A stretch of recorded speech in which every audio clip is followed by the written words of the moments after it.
gehabt. Zum Glück ist Freitag. Mit dem Fabian Unterreger.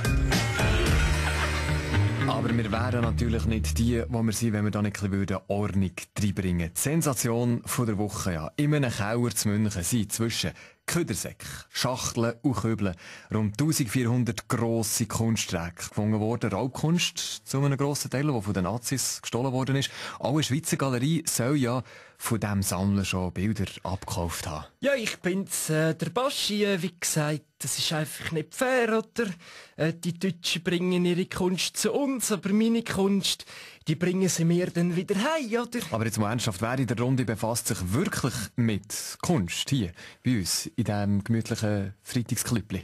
Ciao zusammen, ich bin's, der Blick am Morgen. 1400 Kunstwerke, krass. Mehr als ich meinen Song je geremixed habe. Und das Allerkrasseste ist kein einziges Bild vom Rolf Knie.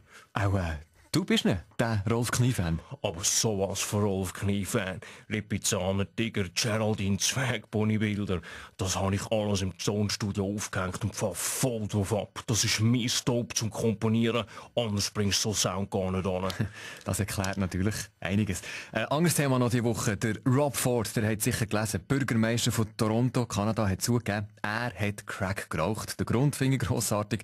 Es ist ihm nur passiert, weil er besoffen war. Fragen wir unseren Gesundheitsexperten Felix Gutzwiller. Wie ist das mit dem Crack? Das macht so schnell süchtig, oder? Ja, Crack, sehr beliebt, auch an Schwingfesten, an Ländlerübung, vor allem im Appenzell. Sie erkennen das an der typischen Pfeife. Das ist auch der Grund, warum die Appenzeller nie gross werden.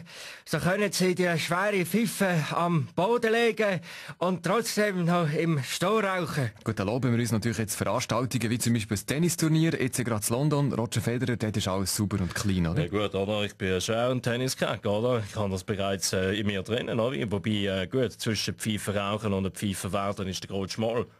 Aber man muss schon mal festhalten, oder? Wir haben bei uns in der Politik auch gespässige Figuren. Ich denke da an Mörgeli, an Giro, oder? Ohne das würde es unsere Freitagsrunde hier nicht geben. Aber ein Süffel, der auch noch Crack raucht wie in Toronto, das können wir hier in der Schweiz nicht bieten. Oder was sagen eure Recherchen, Roger Köppel? Crack fährt die Politik aus. Um was geht's? Wir von der Weltwoche haben recherchiert und nachgewiesen, dass im Nationalrat rund 75% von allen Parlamentariern Drogen nehmen. Bei der SP ist es Valium, bei der SVP Ritalin, bei der FDP Viagra, bei der CVP Weihwasser und die Grünen Sockel Kompost. Wow, 75%, das ist aber viel. Und die anderen 25% der Parlamentarier, die sind clean? Ja, überleg mal gut, was machen die echt? Die dealen. Zum Glück ist Freitag.